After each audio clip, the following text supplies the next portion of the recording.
Subscribe and hit the bell icon to never miss another update from India Forums. From television to an OTT show like She came in a Mukhbir. car, then she took a flight to that location. Once she had an auto, the driver didn't come. Yeah, and somebody gave her a lift one day. But right, no? Sorry. Prakash Raj, Aadil Hussain and Barkha Bisht, who will be seen in Zee5's show Mukhbir, got in an exclusive conversation with us in Amritsar on the launch of their show and spilled some beans about the show, their characters and a lot more. Watch this video to know it all. Hi guys, firstly congratulations on Mukhbir. Talking about the trailer launch, the launch has been really grand. It was held in Amritsar. So tell us about your experience, overall experience of this trailer launch that happened here. It was something we were looking at because whenever there's a trailer launch, there's a teaser launch, it is our earnest wish that we try to give you a glimpse of what the work is behind and to bring what has transpired or work which has taken place on Mukhbir, because we are hell bent and we're all excited for people to see, and reactions we have got for the teaser and especially this trailer launch. I think it has the soul of what the whole show has. Right. And doing it in Amritsar and being able to, the whole cast being around, and I think you can't fail but to observe the celebration and the joy we have because it's finally out. And it's a great feeling that we have come here, and 11th of November you guys will be watching this. And as for the trailer, we are very sure it has got the soul of the whole show. And the reactions I'm getting and what we are getting is so empowering and enriching. And yeah, that's it. Right. Barkha and Aadil, so do you want to add something? We're just really glad that we did this, especially in Amritsar, because a lot of the portion has been shot in Amritsar itself. So yes, the city is definitely close to our hearts, in context to the show. And it has been a really grand launch, and we're very grateful to Zee5, of course, who believed in us, who believed that this show deserves this kind of launch. Because there is a lot riding on this for a lot of people. So I'm really glad that we've done this and done it in this way. And yes, the response has been overwhelming. Right. And I'm a part of the show, but right now I just feel like this excited audience who's waiting for the show to launch, because I really want to see it all. I only know what I have done in the show. I'm really waiting to see what Prakash ji or Aadil ji or some of the other characters who I have not shared screen space with. I'm very excited to see what all of them have done, and which has made the show look the way it is looking right now. So. Right. Aadil sir. I'm always very curious and also a bit apprehensive, like how would it be taken finally, the trailer or the film. And always I start watching something with my hands like this, what I've done. So that it hasn't gone from me yet, the worry or have I made sense, and mostly very selfish reasons, because it's very difficult for me to look at it objectively till I see 4 or 5 times or maybe 10 times, then I see the whole thing. Unfortunately, I haven't reached there yet to have a macro view of it. Always in the micro, I'm like, oh God, that was too much, I should have done less, and done less. Yeah, so but I'm very glad, as Prakash mentioned, that people are, I think they're pretty excited to see the show. Right. And I have gotten some response from my personal friends whom I have sent the trailer to, the link to, and they're very happy, including my wife. She just called and said, she's very brutal about my work in terms of critiquing my work, and she said, it's looking very good. I was like, right. Okay, we did get a little insight on the characters during the press conference, but a little more insight about your characters, like what are you guys playing and what are the audience going to see if you can? I play a role of Murthy, who was who was in the intelligence community at that time, 60s to 70s. Though it's a fictional character, which behaves or lives during a very real historical incident this country has gone through for a decade in 60s and 70s. I find him with a lot of flesh and blood. I found a wonderful friend, a very interesting guy, wonderful to do that role, especially because to live, I don't know how excited you guys would be. For me as an actor, it's exciting to live a time space where I was not born. Okay. And to know, because it is on true events and inspired by true events, what transpired, what was the ecosystem then in the 60s of this country. The great leaders we looked up to, like Lal Bahadur Shastri ji and then later Indira Gandhi ji. And the wars they had just gone through and they were battered economically. And to be able to get into an era where I need to thank people who saved this country, who looked after this country, so that decades later I'm comfortable in this country. And the whole arc of the character, like many other characters' arc, which Shivamji and the writers have penned it down, and the strength of the script is that there is a journey of every character who involves in this whole mission, Right. whole journey of sending a spy into another country. And it's not just a edge of the street thriller as a genre wise when we look at it, spy thrillers, but it puts more into the person who, when the war, what happens with it. Okay. Human beings are described or chiseled because of the situation or extraordinary situations they get into, or the decisions they make, or the victories they achieve, or the failures they get, and all those things are the chiseling elements which forms. And is that journey worth it? What have we lost? What have we gained? And I personally have loved the way my role has been defined, and I love the whole journey. I could relive a life. I have a lot of takeaways in this whole process of doing that role. Murthy, he's going to be one of those characters where I'll keep in my museum. Some have haunted me, but this guy enriches me a lot. And Okay. nice to have known Murthy. Okay. Barkha, Aadil sir?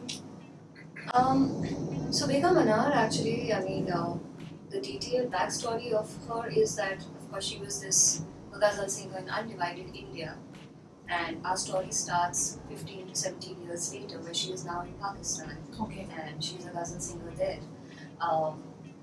It is also a graph where 15, 17 years later, yes, she has been very successful, but is now also coming down the hill.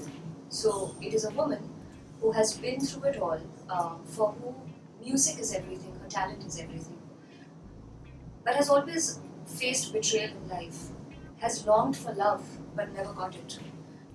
And yet, she's created this beautiful world for herself, which you could call delusional in some ways, but she lives in that world. She is happy with it and expresses her sadness, her irony through her music.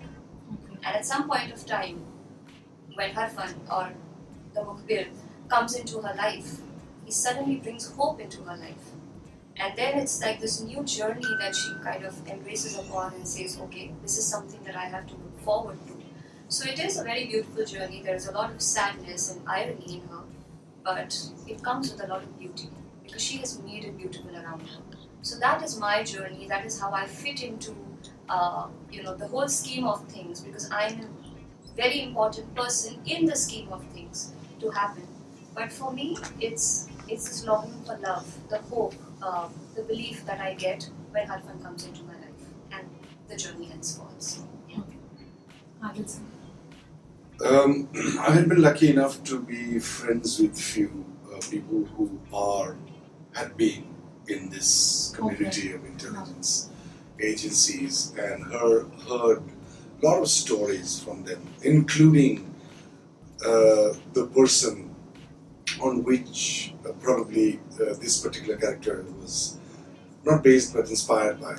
So, and I had been a great fan of spy thrillers, reading them and watching them. And so this character is an embodiment of probably several personal lives of several people who worked tirelessly for this country. And the magnitude of the stake of the work that they are entrusted with is quite impossible for me to even grasp. Right. Because, I haven't been in that situation where I'm responsible for my entire family. Now probably a little bit, just to imagine the fact that I am responsible for the safety of the whole country, and to trust and delegate work to the right people, to recognize the talent of Murthy, to recognize, and that Murthy will bring in the right person, and I have to take the last call. Yes, go ahead, don't go ahead. So it is on me, and the Prime Minister is sitting on my head, or the Defence Secretary is sitting on my head. So it is quite something to be able to make it credible and believable. Brilliantly written, and I'm very, very happy that I have been cast in this role. And I hope people would like it. Right. Okay, so there have been shows on spies and their lives earlier as well, shows and movies.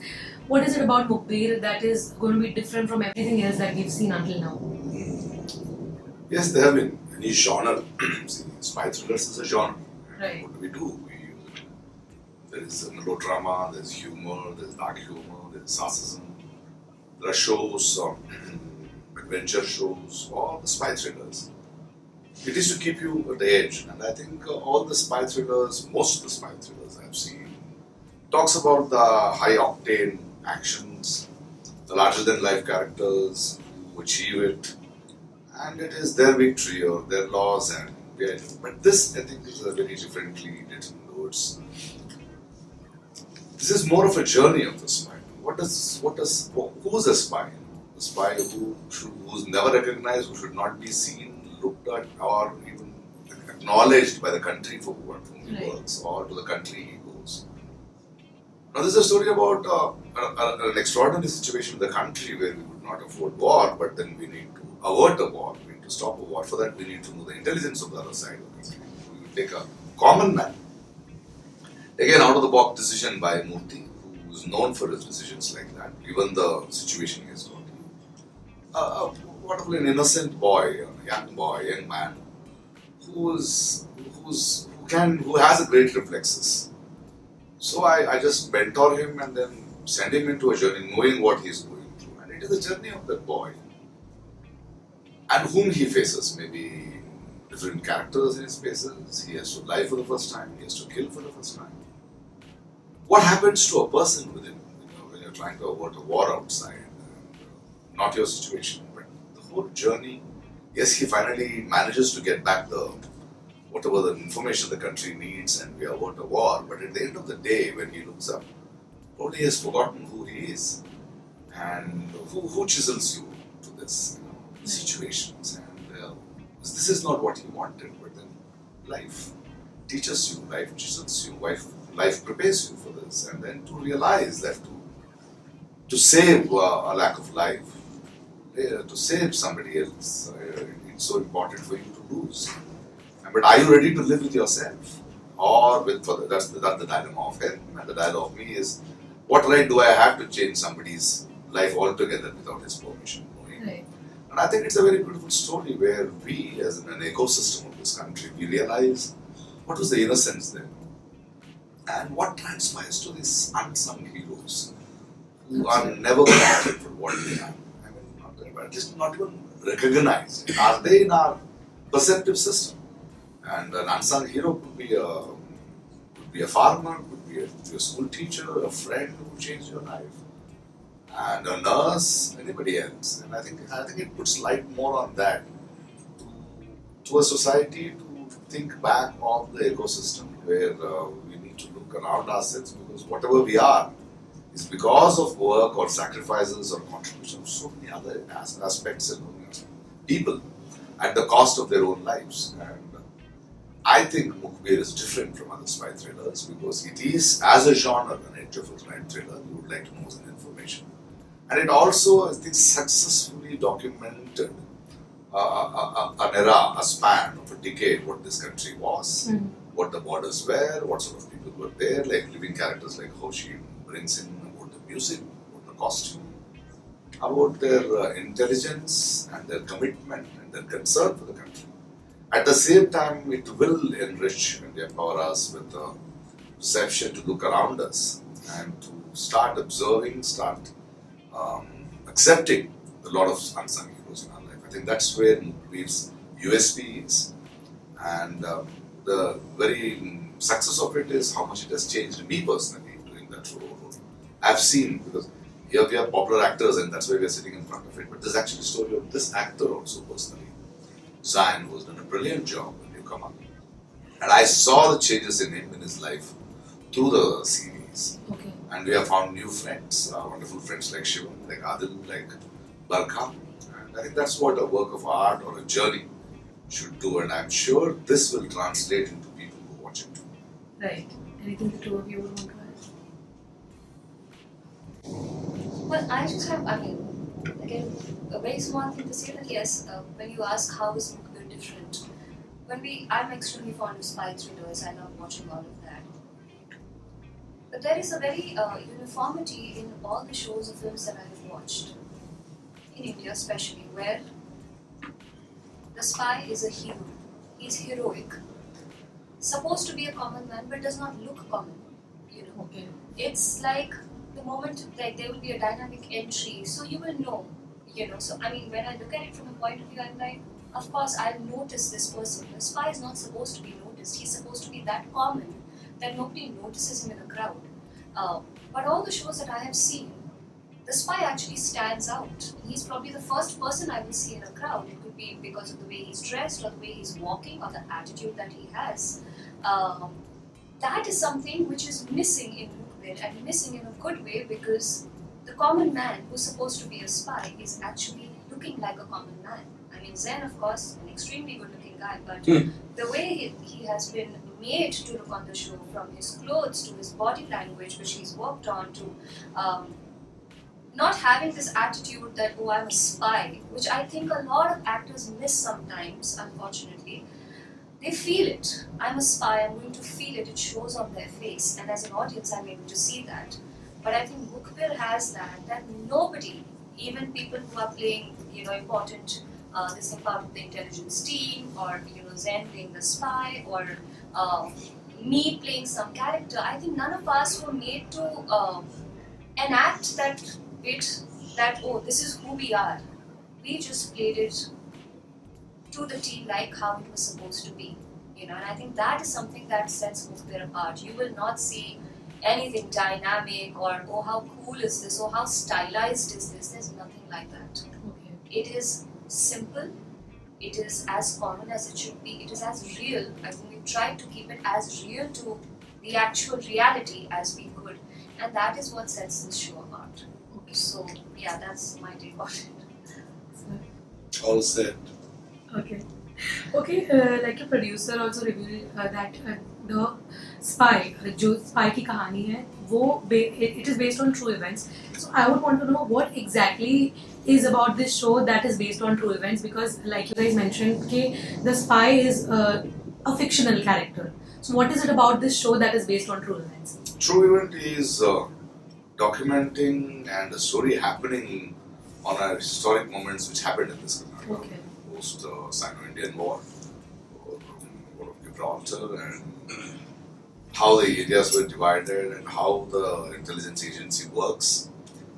Because you need a board on which the film has to happen. The names, the places, the costumes, the period, the music, whatnot. So to make a story viable, but then what do you pick up a story? You just don't pick up a story of, it's not a documentation of one man spy who was known, who went in. It's a fictional story because we need to write a story of a character who goes through this process, and what would be the process in his mind. It is a creative freedom you take as makers, as writers, to tell your story. Yes, you need the genre to keep you, it could be a horror film or something, you need a genre when you make films. Right. But what do you intend to say? We intend to say a human story about love, about deceit, of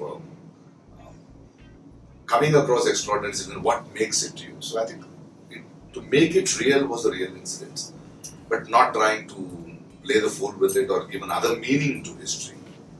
But then to bring in a life story, honest story of what happens within.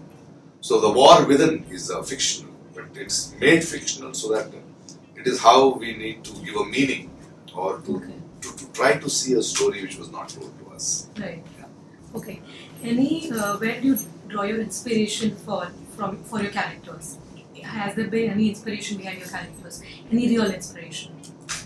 My inspiration, I wouldn't say, the first of all, is I needed certain materials which I asked Karan and was in a period of, I didn't want whatever Murthy speaks, my role at that part. And any person at the age of 55 when he speaks, that word comes because of certain experience. Right. Of having understood what it is, about the economic situation of this country, the wars of this country. I needed to have a backstory of what are the other levels to become a chief in an intelligence. Was he an inspector before? Was he a cop before?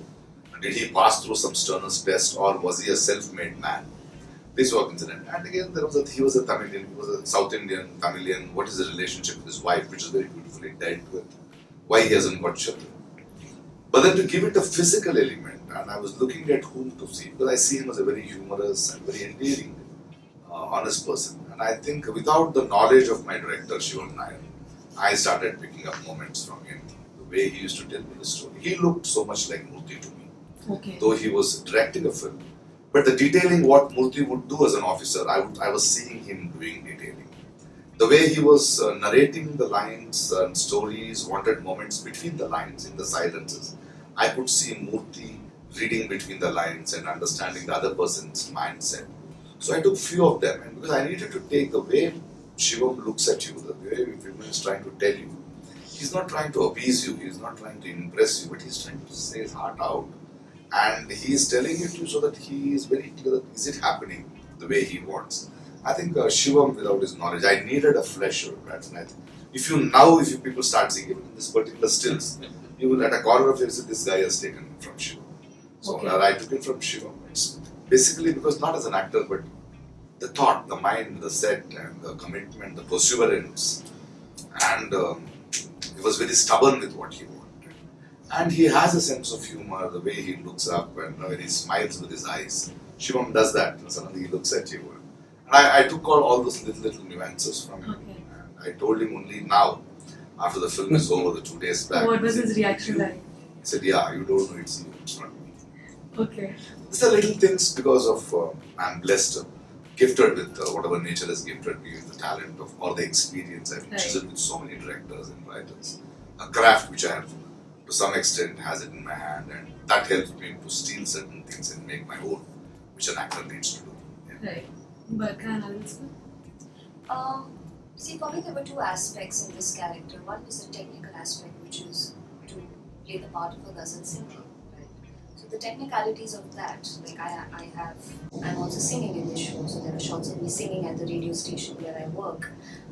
So the technicalities of that, I was made to watch a lot of videos of women, who are ghazal singers, and how they move their hands, how they take the sur up and down, trying to make it as real as I could. That was the technical aspect of it. The human aspect of it, which I think is the bigger part of Begum Anar's character, the human aspect, I think that I have pretty much drawn from my own life, because I think as human beings, we go through love, pain, sadness, betrayal, loneliness. We go through all of that. I have been through that. So a lot of that part of Begum Anar, I have actually just drawn from my own life experiences. Literally come to tears at times doing certain scenes, because they just seem that, oh my god, it's almost like something that happened in my life, and that is why also I think all the characters will be very relatable to everybody, because somewhere, somebody will identify themselves as a Begum Anar, or maybe as a Murthy, or even as Adaji's character. It's like everybody will identify themselves. So for me, it has been a lot of my own life experiences that I've brought out in Begum Anar. So you will see a lot of me in it as well. Okay. Aadil sir? I was given a photograph of a person that I can't take name of him, and very, very charming man. I was like, oh my god, I'm really responsible. Charming. You know whom I'm talking about. No? He looked like Robert De Niro, that man, really, really. So I was like, okay, you want me in that role? Fine. Apart from that, as I said before, that I have some friends, and they're so unassuming as well. Most of my friends, those who are in that in the agencies, and I was like, okay, so this was a very charming man, and at the same time he also understood how to deal with nitty-gritty and things which happens because of the extraordinary situation that he has to face. Right. I generally, my approach to acting mostly, which has been changing and evolving, of course, and this is not the ultimate truth. As I say, I might say something else next time when you ask me the same question. I always read it, and then I do not look at that role as a different character. I don't even use that word. I use it's a role, bhumika. And I, as Aadil, how I can make it credible for myself first. Okay. If I were in this situation, how would I behave? If I don't know that, then how would I know how this character written by somebody else and I don't know him, never met him, how would I play that? If I don't know, how would I behave? So Aadil behaving in these 5 W's, who, where, when, what, and why, and then probably because of the contextual relevance, I would be believed by the person who are watching it that okay, this is Ram Kishore Negi. So I go in that direction, and hopefully people would like it. I'm not sure. Okay. This is what I do. Yeah. Okay. Prakash sir, I wanted to ask one thing to you. What, according to you, is the difference between a mainstream commercial Bollywood movie like an entertainment or a singam that you've been a part of, and an OTT show like Mukhbir? Of course, not except the genres we're talking about. And which do you enjoy as an actor personally? As an actor in this country, in India, you just can't love one particular genre. Okay. Because there are different audiences for different films. There's a Right. different audience for singam, there's a different audience for commercial films, there's a different audience for films like Kanjivaram or Iruvaraidu. There are different people who make films, there are different painters, and every painter needs a color. If I have the color blue, now all are different painters and they need blue differently. An actor's job is, will you be able to do it? Will you be a loud actor when a film demands? Because when a director wants it loud, larger than life, he wants you to be a little loud because his music is loud, his editing is loud, his lensing is loud, the audience he is catering to, or the subject. If it is a lie, he has to be louder to that. And when there is something very internal films like Mukhbir, which happens, that's a different genre experience altogether, and there's a totally different genre of humor, there's a different genre of horror, and some films you just have to be silent, some films you have to talk. So it depends. It depends that if an actor has a quality of a water, he just keeps flowing. He just keeps flowing and taking the forms. The possibility of him to take forms. I may have differences of opinions with the way somebody acts or with the way somebody approaches acting. So either I like it or I don't like it. Either I can do it, I can't do it. So I consider it because it's even if it's a bad film, Okay. even if it's a loud film, it's the same amount of energy you spend to make a film. Whether it's a bad film, whether it's a good film, same amount of energy. It depends on how you are accepted. But of course, I am a little particular about certain ideologies or certain thought processes which I don't believe personally. It will be very difficult for me to do. But I do enjoy all genres of films. But if you ask me which is the easy way to do it, where I am very comfortable to do it, is not the loud films. Loud films, lying films takes a lot of effort from myself because I have to kill my mind and then I need to do that, awake, abhi and all that, decimals and all you have to do. Softer films, though it's internally it's beautiful, it's easy for me to work like films like Mukhbir and things like that.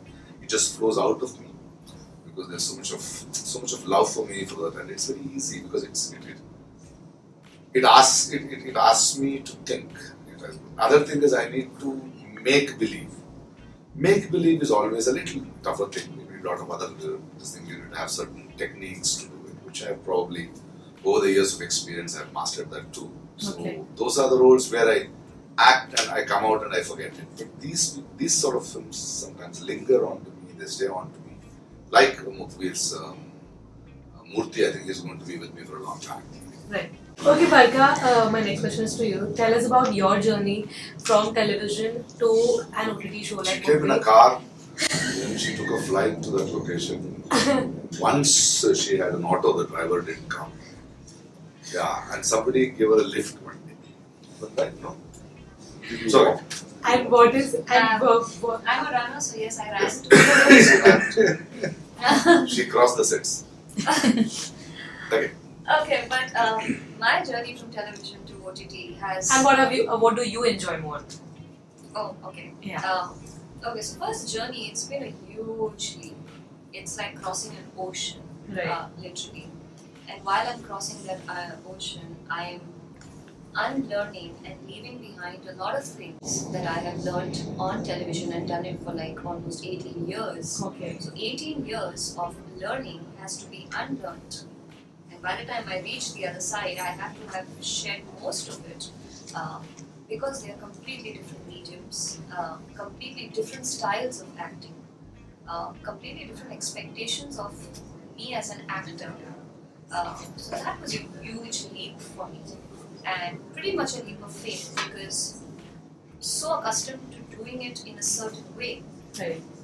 I didn't know if I would fit in at all, you know. So it was really a leap of faith for me, and but I'm glad I did it. I'm glad I got here. I'm glad I'm a part of this. So that bit has been extremely challenging for me.